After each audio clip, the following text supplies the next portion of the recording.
G'day guys, and today Shorty and I are going to make a bit of a controversial topic, and they all are in the studio. So it's is there a Gold Coast with no Gary Ablett? Is there, mate? That's the interesting topic of the week, and I'm going to talk about my points first. It's a bit of a switch up in things. Yeah. So currently at the moment, they are 0-7 without Gaz.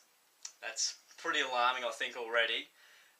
In the last 2 weeks, they've conceded 40 plus disposals to the opposition midfielders. Jack McRae got 43 the other week when they were playing the Dogs, and Pierce Hanley and Rockcliffe got, I think, about 91 disposals between them. Yeah, pretty damning. Oh, it's huge, mate, and it's happening in the midfield where Gaz usually is. So it's pretty, very alarming. Yes, Yeah. it was a Q clash. Where Brisbane managed to absolutely spank him by 54 points. But I remember a few weeks ago, Damien Barrett was nearly saying, well done on getting into the finals, Gold Coast, and now they're really hanging on. Before this, you would have penciled in those 2 games for them to win. You'd almost write them off for finals, just about. I think so, yeah. You'd have to, with Gazza being out for the season, and he has such a presence about him, but yeah, it's an unusual reliance on them at the moment, seemingly. Yeah. So yeah, you would have penciled in those 2 games that they would have won relatively easily, but they've been really challenged and pumped, essentially. So that's very worrying. They were 90 down in possessions or disposals in the first quarter. Yeah. No expert here, but most of those would happen in the midfield, I'd imagine. Yeah, well, 23-3 inside 50s certainly shows your midfield's not getting it too far forward anyway. Absolutely. So yeah, that's another damning stat. And the last couple of weeks, I mean, they've been smashed in a lot of areas, but yeah, contested ball and clearances are very worrying. And I mean, if you're not winning those, then you're not getting an inside 50. And they've been pretty well beaten in the inside 50s as well recently, which is been very worrying. And also you think of the other classy midfielders such as Prestia, who else we got, Swallow and Benell. Benell, however they want to pronounce it. Yeah. They've been down on disposals as well, so it's almost like they need Gaz as their sort of igniter for them to play well as well, I guess. So it's an interesting point at the moment. 2 games down without him, and they've struggled pretty immensely. You're saying no Gaz, no Gold Coast, mate? Is that the...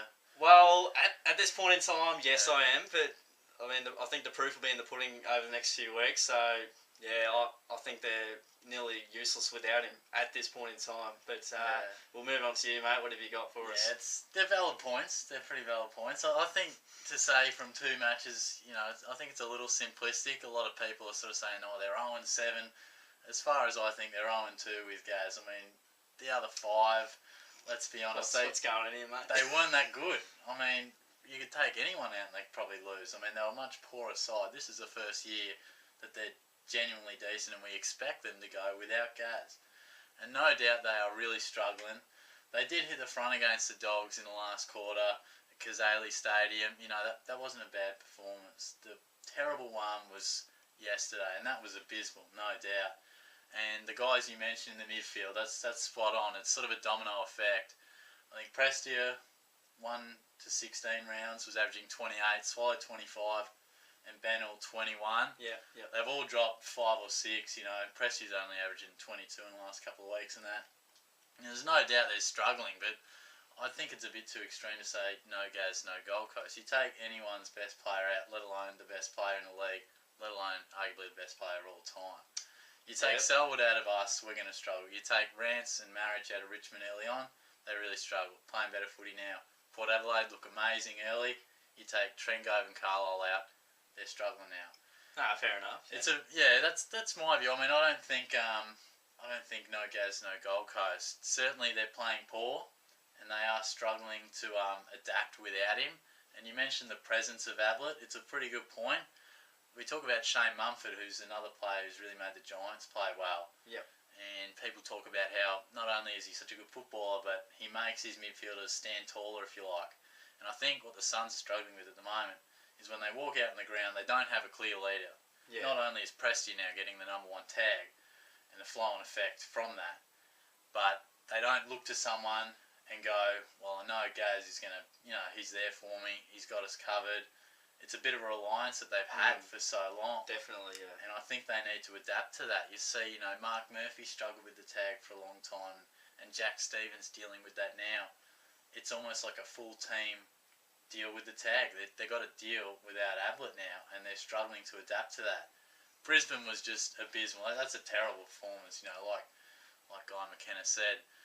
I think as you said, the proof will be in the pudding. They go St Kilda next week, and they do get to go back to Metricon, which will be much better. But O'Meara's been pretty consistent over the last couple of weeks. I mean, it's Prestia, Swallow, and Bennell who need a lift.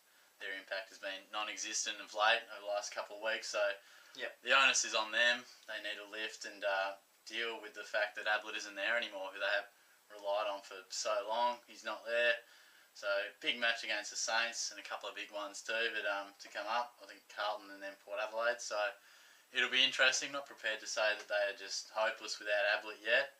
I think give them a month. Take a bit of time. And if they still struggle, I mean, St Kilda show what they can do, so it's not a gimme game.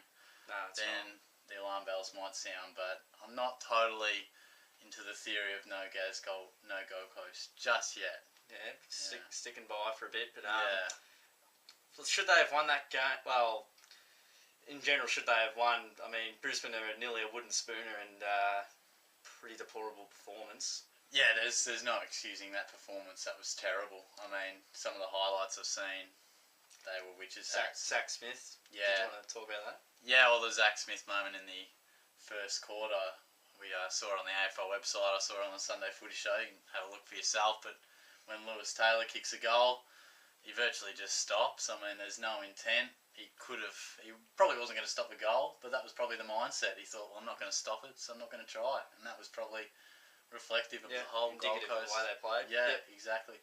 Brisbane are, I think, a side like probably every side. If you let them play well, they will. They're tough to beat. Yeah, like Rockcliffe and Hanley and Zorko really got off the chain and they tore them to pieces. They were awesome. Yeah. Yeah, but a terrible performance. Terrible.